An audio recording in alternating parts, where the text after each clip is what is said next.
Oui, alors là, c'est ce qu'on appelle effectivement le destin tragique du dissident qui n'a pas réfléchi plus loin que le bout de sa petite prestation YouTube. Vous voyez, c'est que aujourd'hui le système qui a du mal à nous diaboliser par les médias traditionnels, parce qu'en fait les gens qui ont compris que les médias traditionnels étaient entièrement sous contrôle de l'oligarchie que j'ai désignée tout à l'heure, se foutent un peu de savoir que ces mêmes médias sous contrôle oligarchique diabolisent des gens comme Dieudonné et Alain Soral. Ils vont voir par eux-mêmes, en allant au spectacle de Dieudonné ou en allant voir le travail quotidien qu'on produit sur Égalité et Réconciliation, et ils comparent les deux versions.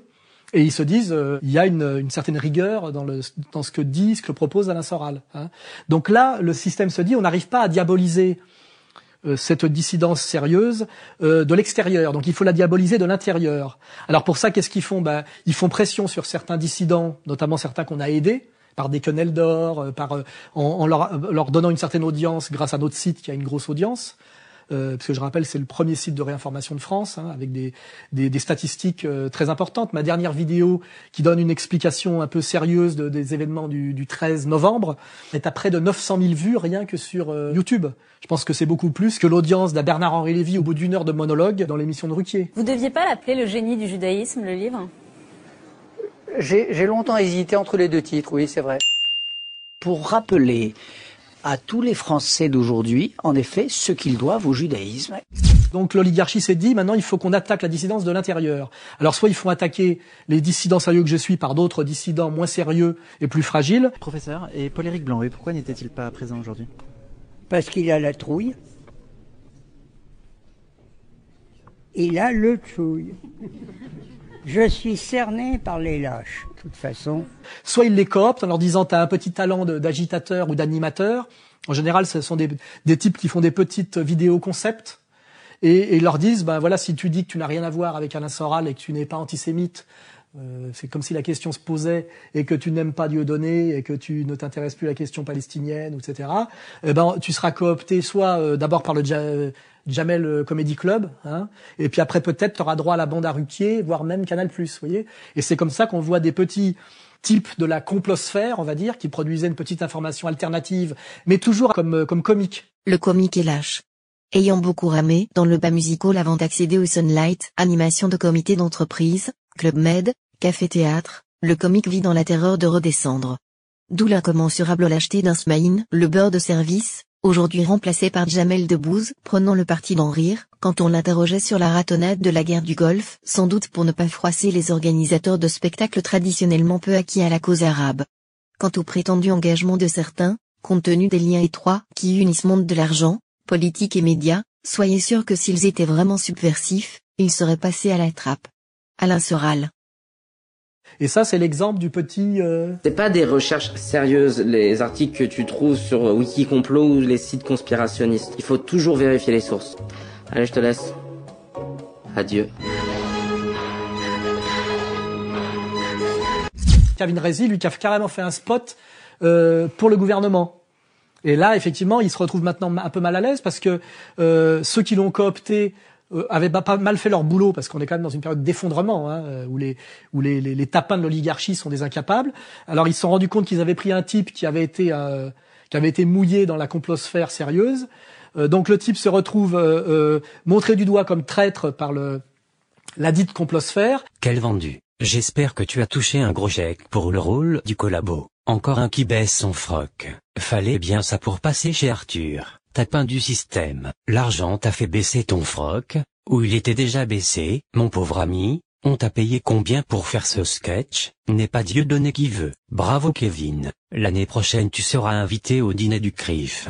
Et en même temps, le gouvernement se rend compte effectivement qu'ils ont coopté un complotiste. Et il y a eu un clip de Kevin Razi, qui est un humoriste très connu sur Internet, Dailymotionneur, et qui a fait l'objet d'une polémique puisqu'il a participé à une émission avec des conspirationnistes. Donc ça fait tâche, ça. Donc là, c'est la justice immanente.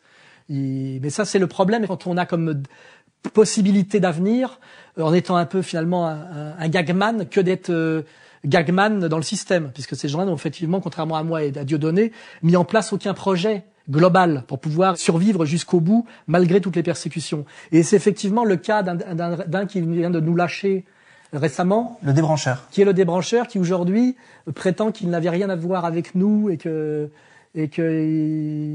moi. Qu'est-ce qui permet de dire que je fais partie de la mouvance Sora Dieu donné? Peut-être, non, à ce moment-là, peut-être parce que parmi les 110 bouquins que j'ai présentés dans toutes mes vidéos, j'en ai relayé un de lui.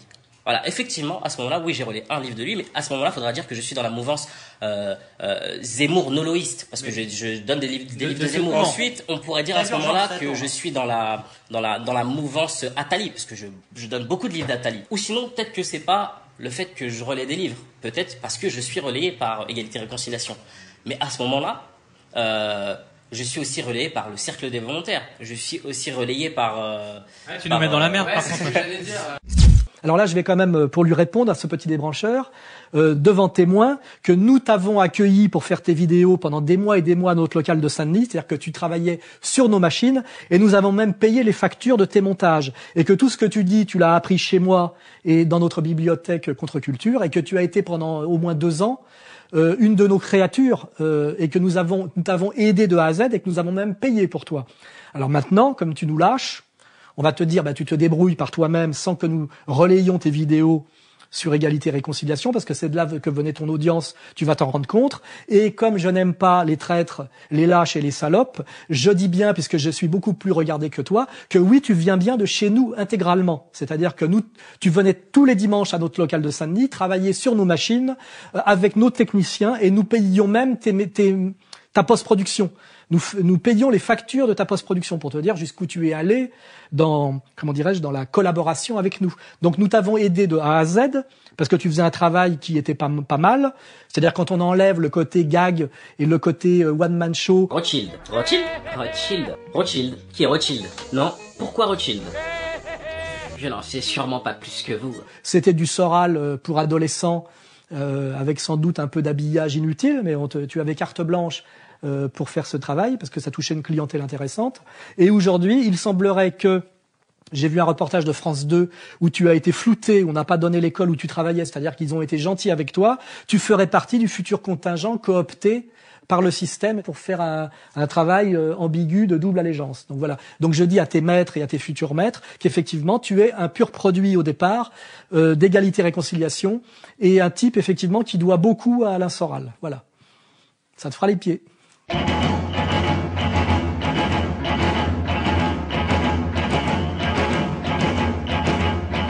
Nos maîtres oligarchiques voient bien que leur vision du monde très inégalitaire, et sur le plan ethnico-religieux et sur le plan économique, amène une crise sociale aggravée, c'est-à-dire de la colère populaire de masse.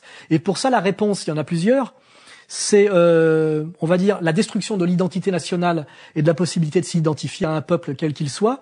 Donc c'est le métissage généralisé, la destruction des frontières, et c'est aussi l'horizontalisation des violences, en faisant déferler sur un peuple qui souffre pour des raisons économiques d'autres miséreux dont on a créé la misère en Irak, en Libye, etc., qu'on fait déferler sur les populations souffrantes. Et ça donne Cologne, ça donne Calais.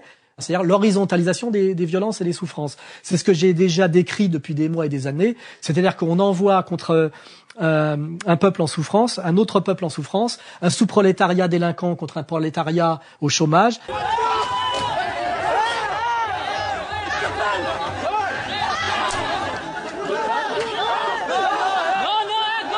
Horizontaliser et ethniciser les violences pour ne pas que se produise une violence politique légitime, qui est la violence qu'on appelle le combat de classe, qui est le peuple persécuté, humilié et précarisé, qui se révolte contre son oligarchie, ce qui devrait être la situation logique. Donc notre élite, qu'on a bien identifiée, fait tout pour que le combat s'horizontalise et s'ethnicise. Et pour ça, ils nous font rentrer, grâce à l'espace Schengen et grâce aux lois de l'Union européenne, et grâce aussi à nos petites élites métisseuses. Oui, il faut accueillir les réfugiés qui meurent aujourd'hui en Méditerranée. Est-ce qu'on veut vivre entouré de miradors et de barbelés avec des cadavres dans nos mers et sur nos côtes et sur nos routes, ou est-ce qu'on assume d'être une société ouverte? On a le petit Glucksmann qui a pris le relais de son père, à bien nous culpabiliser pour qu'on soit obligé d'accepter ces hordes de nomades, de nomades parasites, C'est comme ça qu'ils viennent pourrir la vie des producteurs sédentaires en voie en plus de comment dirais-je, de précarisation par le chômage. Hein, voilà. Donc ça donne effectivement les événements de Calais, c'est-à-dire de la délinquance et de l'insécurité qui perturbent non pas nos élites de la grande bourgeoisie protégée, mais le petit peuple déjà à la vie précarisée de Calais. Et ça donne à Cologne, effectivement, quelque chose de bien plus grave. Forte émotion et polémique en Allemagne après les agressions sexuelles de masse perpétrées la nuit du Nouvel An à Cologne. Plusieurs centaines de personnes fortement alcoolisées ont abusé sexuellement une centaine de femmes. Ma fille était debout juste à côté de moi et j'ai sursauté en l'entendant crier. Et j'ai vu un homme de type moyen-oriental mettre sa tête dans son décolleté, la soulever en la serrant dans ses bras si fort qu'elle avait du mal à respirer. Il y avait encore des étrangers qui essayaient de la tripoter. J'en repoussais un, le suivant arrivait. Je le repoussais encore et c'était un chemin de croix pour réussir à la protéger. Il est évident que quand vous faites rentrer massivement des jeunes hommes nomades, prédateurs et parasites dans des sociétés avancée, basée entièrement sur la culpabilisation, la haine de soi, le féminisme, la dévirilisation, c'est la situation allemande. On ne peut clairement pas accepter les propos néo-nazis de certains citoyens sous prétexte qu'ils sont inquiets. C'est dans ce quartier que des réfugiés se sont installés depuis plus d'un mois.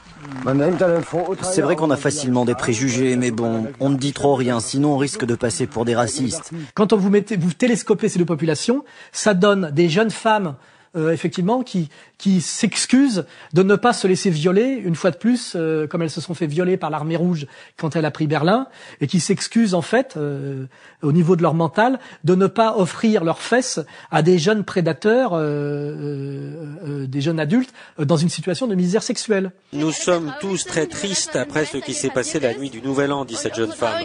Et ce qui nous attriste encore plus aujourd'hui, c'est que des groupuscules néo-nazis utilisent ça pour en tirer profit et se présenter comme les défenseurs des droits des femmes. Leur pancarte proclame que le fascisme n'est pas une opinion mais un crime.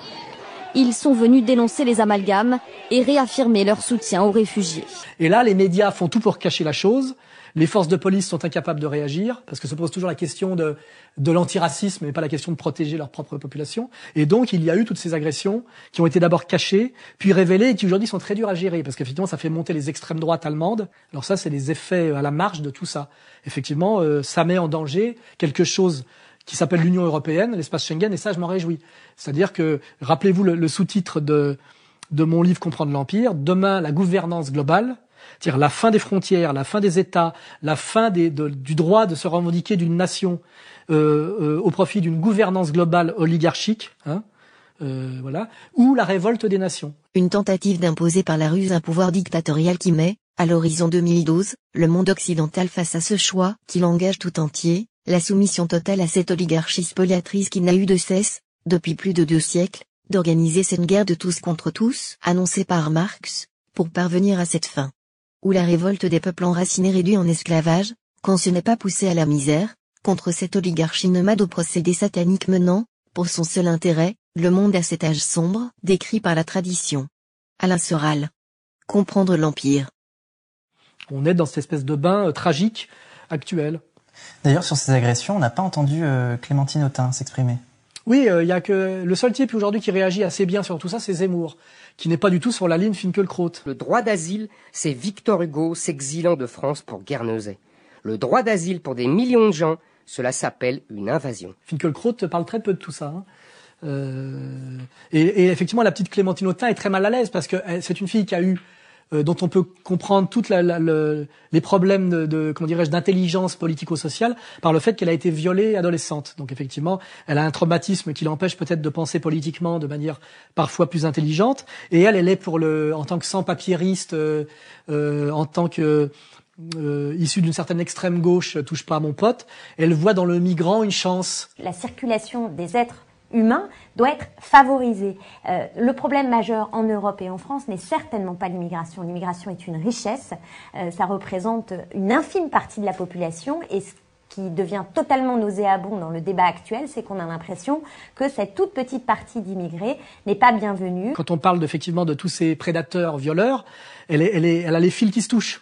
Parce que sa vision du monde devient complètement dysfonctionnelle et incohérente. Et effectivement, elle peut pas produire de commentaires. Parce que c'est comme l'antiraciste, anti-islamiste. Vous voyez, à un moment donné, il protège d'une main celui qui l'attaque de l'autre. Donc là, on est face à tous des gens, toute une catégorie de gens qui sont aujourd'hui disqualifiés parce qu'ils sont dans la schizophrénie symbolique politique.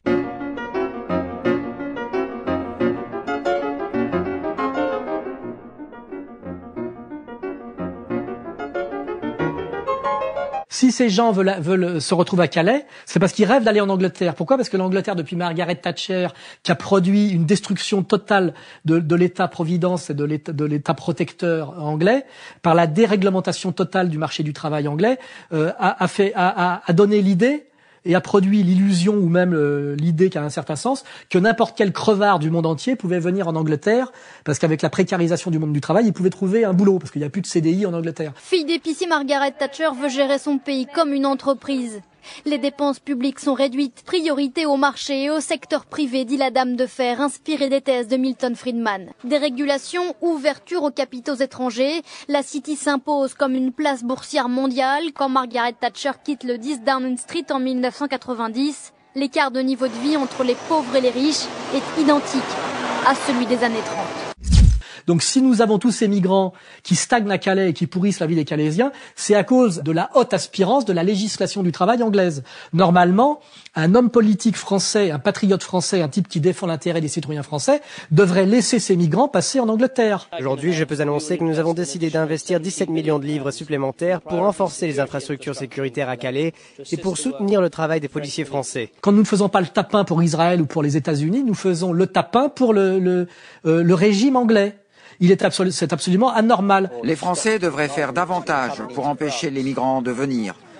Ils n'en font pas assez. On n'a pas à les garder sur le sol français. Et je vois même des espèces d'abrutis membres d'ONG françaises, en général des gonzesses, qui n'ont pas encore subi la violence des prédateurs nomades suffisamment pour comprendre qu'elles sont dans des idéologies totalement dysfonctionnelles, qui supplient ces migrants de demander le droit d'asile en France, alors qu'ils ne le veulent pas. Si vous faites votre demande d'asile en France, si vous relevez de la protection, vous obtiendrez l'asile en quelques semaines.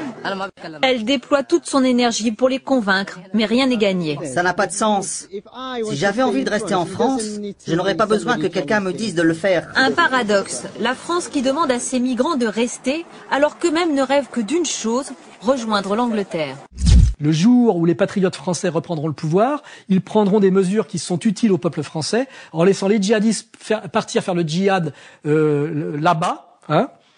Poutine et Assad s'en occuperont.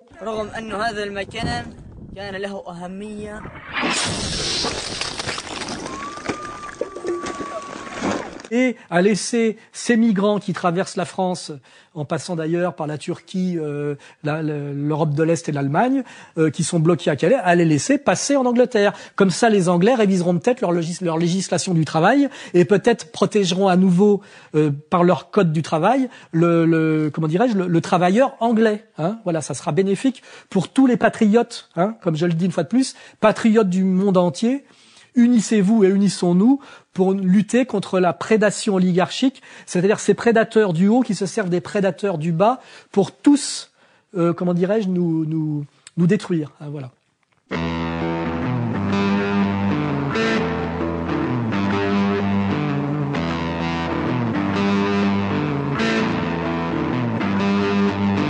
Alors au début, j'étais très heureux de me dire ça bouge un peu du côté de l'armée, parce qu'il va bien falloir que des corps constitués se révoltent. Les flics qui passent leur temps à surveiller des synagogues et des bar mitzvahs savent très bien qu'ils le font pas pour l'intérêt français. Les soldats français dont on détruit les budgets et qu'on envoie faire des opérations de police pour l'oligarchie mondialiste, c'est-à-dire pour les intérêts souvent américains, voire israéliens, savent très bien qu'ils travaillent pas dans l'intérêt supérieur du pays. Les corps constitués français, je le sais parce que je suis en contact avec eux, voient très bien qu'on les envoie de plus en plus au tapin et qu'en plus on réduit de plus en plus leur budget. Que ce soit l'armée, la police, la gendarmerie, c'est général.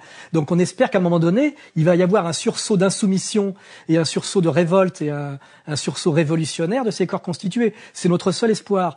Et là, quand je vois un général qui est à haut gradé, qui est président je crois, de l'association des parachutistes et qui est le plus haut gradé de la Légion dire « Je vais à Calais dans une manif organisée par… » Pegida, le mouvement islamophobe allemand, appelle à manifester aujourd'hui dans plusieurs pays d'Europe contre la présence des migrants. Il veut notamment organiser une marche à Calais, une manifestation interdite par la préfecture par crainte de débordement. Aujourd'hui, il avait été dit, effectivement, qu'on n'était pas des voyous, des crapules, qu'on était là pour essayer de faire régler par l'État le problème de la ville de Calais, qui est une jungle inacceptable dans un État de droit.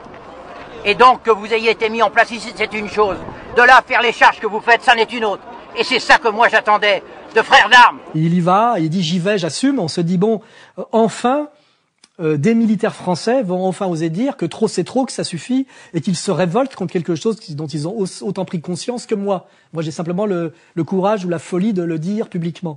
Hein. Alors j'étais très content. Il y va. Alors le premier scandale, c'est qu'il se fait arrêter violemment par la police.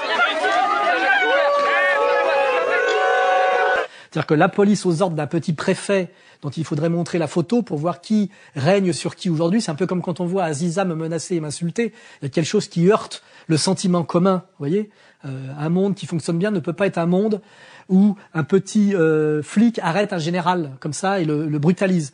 Alors je me dis, c'est bien parce que les militaires vont être scandalisés de cette arrestation, vont prendre conscience que le pouvoir qui nous dirige et qui nous opprime ne recule devant rien, devant aucun symbole pour aller frapper, malmener un vieux général. Hein. Et puis malheureusement, patatras, 2 jours après, 3 jours après, on voit ce général à RTL devant, pas devant n'importe qui, devant Marc-Olivier Fogiel, c'est-à-dire devant un petit animateur de télé qui a le niveau de légitimité et de culture pour animer normalement des émissions de jeu, pas pour parler de politique et pas pour parler de choses aussi sérieuses avec un général à la retraite. Qu'est-ce que vous faisiez dans cette manifestation qui était interdite, vous qui avez l'habitude de répondre à des ordres, en plein état d'urgence ? Rétrospectivement, est-ce que vous regrettez aujourd'hui d'y être allé, mon général ? Je regrette parce qu'effectivement, on a dit que c'était PJDA, qui est un mouvement pour lequel je ne partage donc aucun lien, qui est un mouvement d'extrême droite, extrêmement intolérant, voire un peu fasciste. On n'est pas raciste, on n'est pas xénophobe, on n'est pas islamophobe. Il aurait dû y réfléchir avant, il le savait. Peut-être qu'il n'aurait pas dû y aller pour ça, effectivement. Mais en tout cas, il ment en disant qu'il regrette d'y être allé pour ça. En fait, il se soumet à Marc-Olivier Fogiel, il s'humilie, il renie, son action. Tout ça pourquoi ? Parce qu'on a dû le menacer de lui retirer sa carte vermeille. Hein. Et là, on a ce qu'il faut penser du haut commandement de l'armée française. Je rappelle que l'armée française a autant de généraux, je crois c'est 5500, que l'armée chinoise, qu'il n'y a pratiquement plus de quoi, en termes de militaires d'actifs, je crois qu'il y a à peine de quoi remplir le Stade de France. On peut même pas mettre 100 000 soldats maintenant sur le terrain, alors qu'on leur demande d'aller faire le gendarme pour les intérêts étrangers partout dans des continents aussi vastes que l'Afrique et des régions aussi dangereuses que le monde arabe. En résumé, l'armée française n'a plus les moyens de faire face aux menaces d'aujourd'hui. Ah, très sûrement. Écoutez, très sûrement. Ça fait plus de 25 ans que les budgets s'effondrent et que les menaces croissent. On sait bien que le feu a pris complètement. On vient de le voir encore autour de l'Europe, de l'Ukraine, en passant par le Moyen-Orient, jusqu'au Sahel, que les armées françaises sont véritablement surengagées et que donc elles sont étirées, écartelées. Ça me permet de faire une digression. Un général de l'armée française de 70 ans, quand on dit c'est un grand militaire, j'aimerais bien savoir dans quelle guerre il s'est illustré. Je crois que la dernière fois qu'on a fait la guerre, elle a duré 1 mois et c'était en 40. Sinon, la dernière fois qu'on a pu vraiment dire qu'on avait fait une guerre et qu'on pouvait se prévaloir d'un prestige militaire, c'est la guerre de 14-18. Donc en fait, ce général qui s'est soumis à Marc-Olivier Fogiel et à l'oligarchie française parce que simplement on lui a menacé de lui retirer sa carte vermeille, n'est jamais qu'un type qui a dû être un bon gymnaste dans les années 50. Hein. Enfin, je sais pas, il suffit de retirer 50 ans à sa vie. Et voilà. Quant à savoir où est-ce qu'il s'est illustré militairement, j'aimerais bien savoir. Ce qui est sûr, c'est qu'il se comporte bien moins sérieusement et courageusement que des tas malheureusement de civils. Alors ce soir, je m'adresse au système. Je m'adresse aux oligarques qui ont oublié ce que le mot honneur veut dire, afin qu'ils sachent aussi que si certains cèdent aux pressions, ce que je comprends et que je ne juge pas, d'autres sont prêts à rester debout face à lui avec la certitude qu'ils vaincront. Et je pense que quand on regarde la manière dont certains militaires s'impliquent dans des processus révolutionnaires, je pense que n'osent se bouger au niveau militaire que des gens qui ne sont pas au-dessus du grade de capitaine. Hein. C'est au-dessus, en général, ils sont tous francs-maçons et ils ont tous intérêt à tapiner. Ils ont tous suffisamment d'avantages sociaux pour la fermer. Hein. Donc, je pense qu'on ne peut espérer un sursaut de de l'armée française qu'un sursaut des types qui sont pas plus hauts que le grade de lieutenant. Et j'ai plus confiance dans les sergents. Et après, j'ai demandé à mes amis légionnaires, ils m'ont dit c'est une truffe. Hein. Ils m'ont dit tu vas voir, tu vas être déçu. Donc c'est pas moi qui le critique, ce sont des légionnaires qui le critiquent. Et ces légionnaires qui le critiquent, eux n'ont jamais dépassé le stade de sergent. Parce qu'un légionnaire qui veut vraiment qui veut aller au combat et qui est méritant en tant que combattant, en général, il termine pas général. Hein. C'est une remarque. Il est première pompe et il est jamais au-dessus du grade de sergent parce qu'après il fait plus la guerre. Hein. Faut bien comprendre. Ceux qui font la guerre, ils sont tout le temps. Il suffit de regarder le très bon film.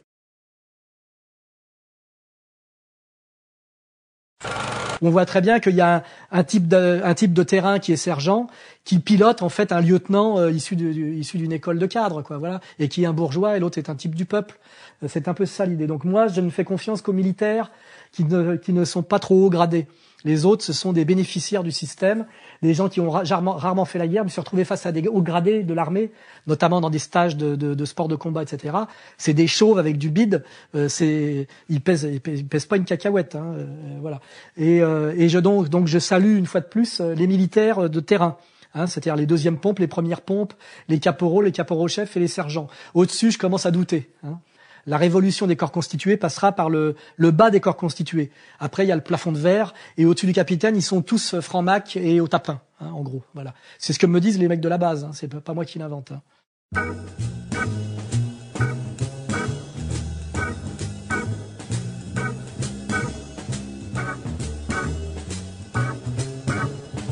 Alors, ce débat de la déchéance de nationalité me rappelle exactement le débat super bidon de l'abolition de la peine de mort. Hein.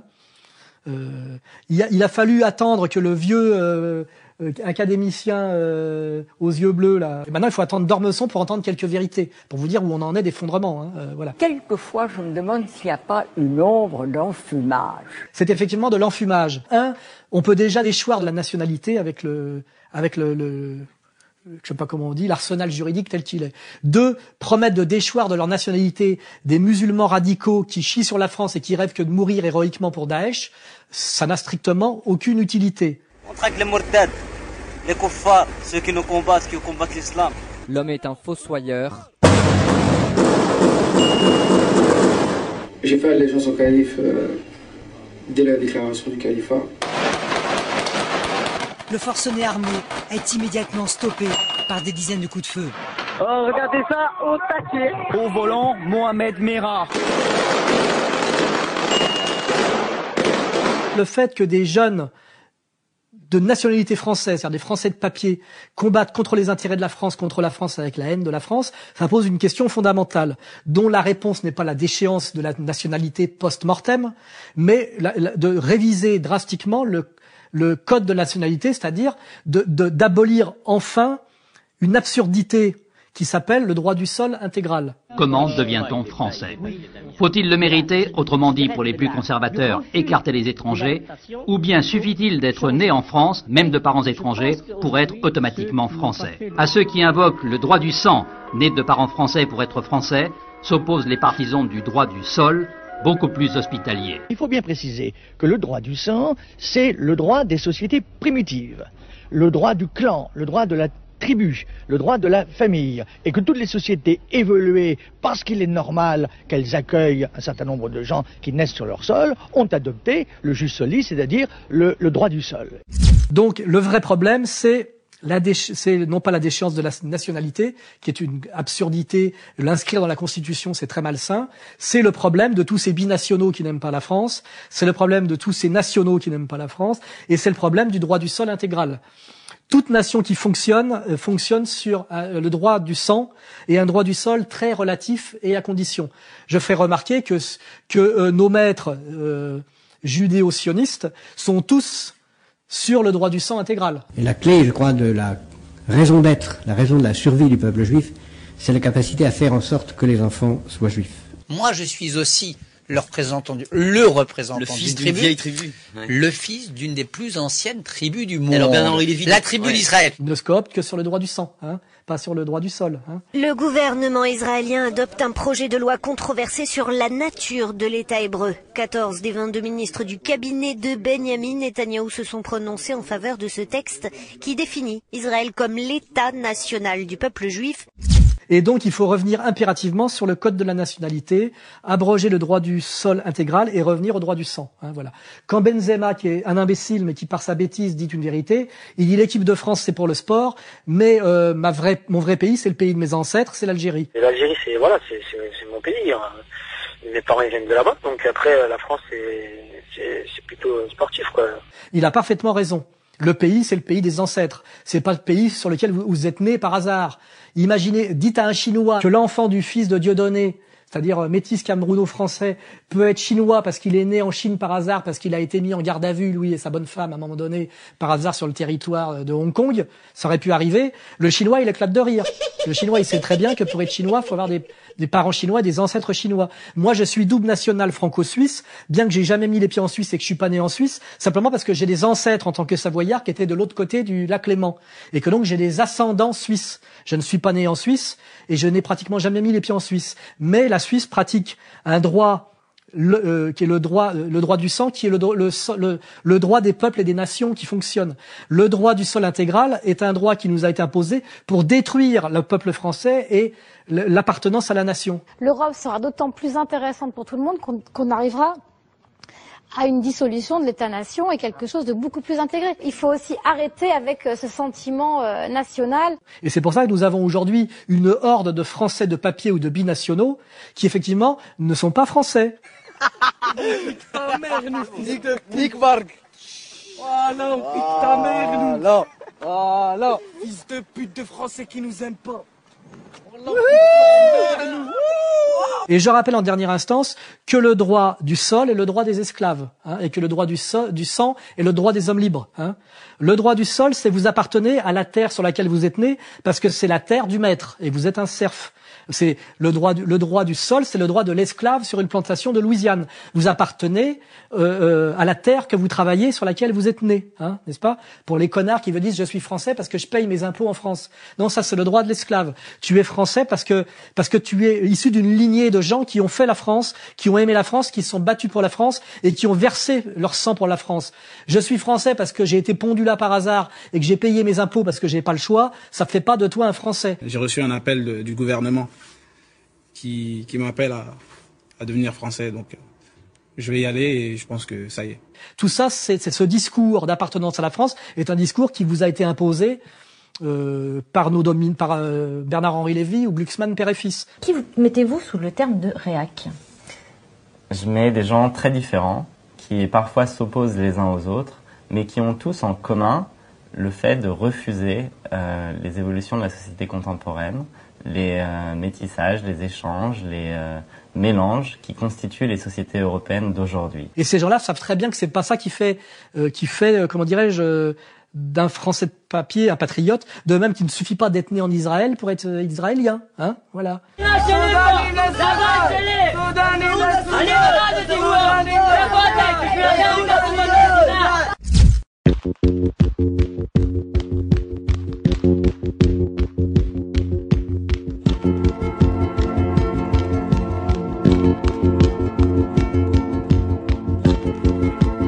Il y a deux crises aujourd'hui en France. Il y a une crise démocratique qui est la dictature du politiquement correct et la dictature oligarchique que j'ai décrite, et puis aussi une crise économique gravissime. Et je vous ferai remarquer que nos élites politiques n'ont aucune intention et aucun moyen de lutter contre la crise économique, et systématiquement nous masque cette crise économique en disant quand le terrorisme est à nos portes et quand on tue des gens, on va pas parler quand même de retraite, de droits d'acquis sociaux. La guerre, c'est utiliser tous les moyens dans notre démocratie, dans l'état de droit, pour protéger les Français. Donc c'est en effet l'état d'urgence.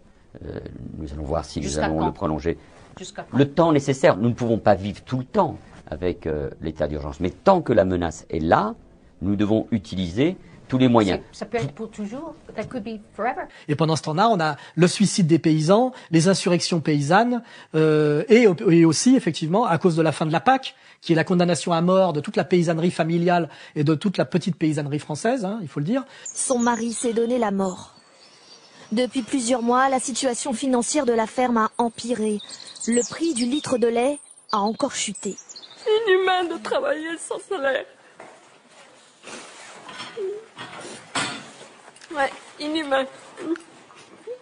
On travaille 70 heures par semaine et puis il n'y a pas de salaire au bout. Ben, croyez-moi, c'est très dur de vivre. Donc là aussi, on est dans une situation pré-révolutionnaire, toujours par le peuple du travail, hein, enraciné, producteur, hein, pas par les parasites nomades du haut et du bas. Hein. Et on a aussi l'effondrement de l'hôpital français. Là, on remettra en ligne un article très intéressant. La médecine française, qui était la médecine la plus de qualité, dont on pouvait être fier et qui était un acquis du CNR et qui était un vrai acquis social de la France égalitaire, républicaine et sociale. Avec la Semaine nationale des hôpitaux, la Fédération hospitalière de France nous permet d'apprécier les efforts accomplis. Le malade ne doit plus être seulement un cas pour les statistiques, un client pour les hôpitaux, mais un autre.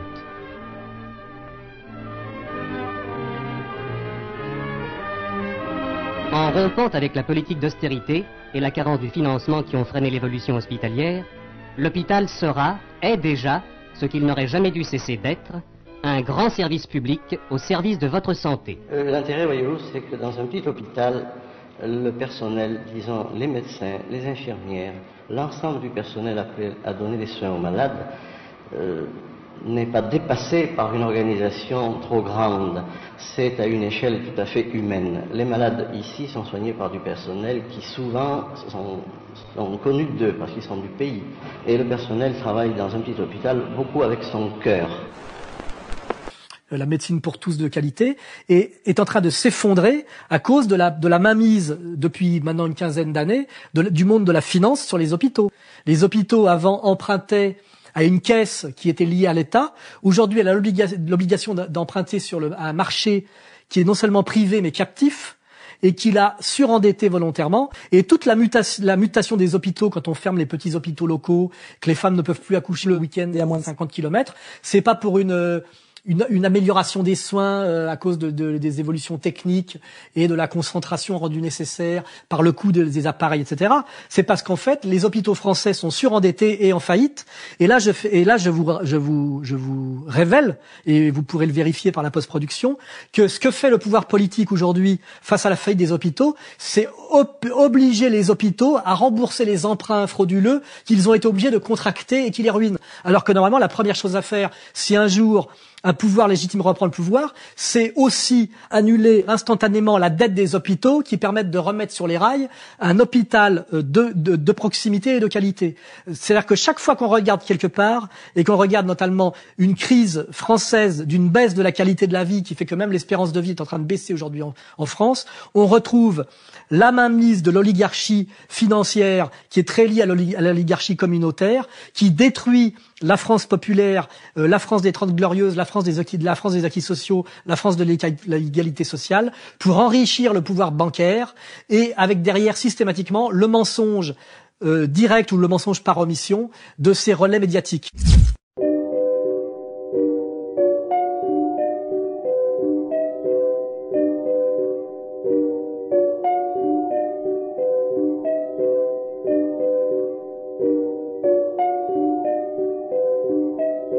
Les trois quarts des gens pensent que la médecine, ils en sont au serment d'Hippocrate, c'est fait pour soigner les gens en fonction de diagnostics et que c'est pour leur bien. Je dirigerai le régime des malades à leur avantage, suivant mes forces et mon jugement, et je m'abstiendrai de tout mal et de toute injustice. Je ne remettrai à personne du poison, si on m'en demande, ni ne prendrai l'initiative d'une pareille suggestion. Semblablement, je ne remettrai à aucune femme un pécère abortif. Je passerai ma vie et j'exercerai mon art, dans l'innocence et la pureté. Or, ce qu'ils ont oublié de dire, c'est que la médecine était aussi tombée sous le sous la domination de la logique capitaliste et dans ce processus de domination historique, sous la domination financière, qui fait qu'aujourd'hui la médecine n'est pas là pour soigner les gens, elle est là pour faire pour que le complexe pharmacochimique fasse du profit. Et aujourd'hui, ce pouvoir oligarchique est capable pour, à un moment donné, vendre, par exemple, des choses qui ont été produites par des laboratoires pharmaceutiques qui sont des multinationales, dont sont actionnaires souvent, on le mettra en post-production, des dirigeants politiques, et qui ont intérêt donc à faire passer des messages en général, des messages politiques angoissants. Dans l'actualité ce soir, le monde se dresse contre la nouvelle forme de grippe. L'Organisation mondiale de la santé, l'OMS, est passée au seuil d'alerte 5 sur 6 et demande à chacun de se préparer activement contre la pandémie. La Suisse, les Pays-Bas sont touchés à leur tour. Au Mexique, les habitants sont invités à rester chez eux. Le monde est maintenant au début d'une pandémie grippale. Ça aboutit à une décision politique qui rend obligatoire par décision, par décret, l'achat massif, par exemple, de vaccins. J'ai négocié dans un contexte que vous connaissez de production mondiale limitée l'acquisition de vaccins à hauteur de 94 millions de doses avec 3 industriels, Sanofi, GSK et Novartis. Ça représente 1 milliard d'euros. A-t-on surestimé les risques liés au virus de la grippe A? Selon le Centre européen de prévention et de contrôle des maladies, le CDC, le virus AH1N1 tue moins que le virus habituel de la grippe. Les experts de l'Organisation mondiale de la santé auraient-ils exagéré? Auraient-ils été sous l'influence des laboratoires pharmaceutiques lorsqu'ils ont donné l'alerte à la grippe A? Eh bien, ce sont les questions que se pose le Conseil de l'Europe qui soupçonne effectivement l'OMS d'avoir subi la pression des fabricants de vaccins lorsqu'elle a déclaré en juin dernier l'état de pandémie. Donc là, si on regarde cette affaire brésilienne, on voit que quelques mois avant les Jeux Olympiques au Brésil, on fait peser une menace sur le Brésil par une propagande médiatique qui est de dire qu'il y aurait un virus qui serait dangereux. C'est une alerte internationale que lance aujourd'hui l'Organisation mondiale de la santé. Le virus se répand à une vitesse explosive. Le niveau d'alerte est extrêmement élevé. Du Brésil à la Guadeloupe, les mêmes scènes. Il faut éradiquer le moustique tigre, responsable de l'épidémie. Qui passerait par un moustique, qui produirait de la microcéphalie chez les enfants. Ces femmes brésiliennes ont accouché récemment. Et toutes ont donné naissance à un bébé microcéphale, une malformation du crâne due au virus Zika. C'est ici, dans l'état de Recife, au nord-est du Brésil, que l'épidémie a commencé. À la fois, on incite les pauvres brésiliens dans un pays de métissage, les pauvres brésiliens à faire massivement avorter leurs femmes. Donc là, on est dans une logique d'eugénisme des pauvres. Marina a peur. Enceinte de 7 mois, cette habitante d'un village perdu du nord-est a contracté le virus Zika pendant sa grossesse. Le fœtus présente une forme très grave de microcéphalie ainsi que d'autres malformations. Et Marina elle-même risque de mourir. Sur le conseil de son médecin, elle a donc choisi l'impensable, avorter, même à ce stade. Nous n'avons pas de diagnostic sûr à 100%, explique cette militante pro-avortement. Mais comme nous ne sommes pas sûrs, les femmes ne devraient pas être contraintes de poursuivre leur grossesse durant cette crise, cette pandémie, comme l'a déclaré l'Organisation mondiale de la santé. On est en train de faire peser une menace sur un pays qui s'apprête à accueillir massivement des étrangers sur son sol avec des enjeux économiques majeurs qui sont les Jeux Olympiques. Et la solution, c'est quoi? French drug maker Sanofi Pasteur this week launched a project to develop a vaccine. Dr. Nicholas Jackson, who will be driving the new project, said Sanofi Pasteur is responding to the global call to action to develop a Zika vaccine, given the disease's rapid spread and possible medical complications. Sanofi says it can move quickly to develop a vaccine by taking advantage of the research it did for its newly approved vaccine for dengue fever, which is spread by the same species of mosquito as Zika. Alors qu'il n'y a aucun lien entre la microcéphalie, qui est plutôt liée aux conséquences de la misère. C'est pas propre au Zika. La rubéole, cytomégalovirus et les autres virus donnent aussi des microcéphalies. Donc c'est pas que Zika. Les femmes qui boivent beaucoup d'alcool pendant la grossesse, ça donne aussi des microcéphalies. Donc c'est pas quelque chose qui est spécifique. Un agent chimique, le riproxifène, qui est un insecticide qui a été ajouté depuis 18 mois par les autorités brésiliennes dans l'eau potable pour tenter d'éradiquer les moustiques porteurs de la dengue et de Zika. Il s'agit d'un inhibiteur de croissance des moustiques qui provoque des aberrations morphologiques. Il est fabriqué par un partenaire stratégique de Monsanto et il a particulièrement été utilisé dans le nord-est du pays, là où on rencontre le plus de microcéphalie. Rien n'est prouvé que ce moustique soit le véhicule de ce virus, et tout est prouvé par contre que ce virus est totalement bénin. On sait que dans 80% des cas, cette infection est asymptomatique. Il n'y a pas de symptômes cliniques. Dans 20%, il y a des symptômes, mais ils ne sont pas très graves. La fièvre, une éruption, des maux de tête, une conjonctivite, mais rien de plus. Donc là, on découvre, parce que là je fais cette analyse, et vous le vérifierez par la post-production, de ce que c'est que l'oligarchie mondialiste. L'oligarchie mondialiste, aujourd'hui, a les moyens de se dire, tiens, on va produire un vaccin, on va mettre en place une campagne d'angoisse, on va faire chanter un gouvernement. Cette crise sanitaire tombe en plus à un très mauvais moment pour l'économie brésilienne qui passe par la pire récession de ces 100 dernières années. 1,5 million d'emplois ont été détruits en 2015. Le PIB s'est contracté de 3,7% en 2015 et on prévoit une chute de 3% en 2016. Le chômage est à 10% et l'inflation frôle les 11%. L'impact du Zika sur l'économie peut être dévastateur. Certains économistes estiment que le secteur du tourisme, qui représente 10% du PIB brésilien, sera gravement affecté. Le nombre de touristes attirés habituellement par le carnaval est déjà en chute libre et il en sera sans doute de même pour les JO d'été.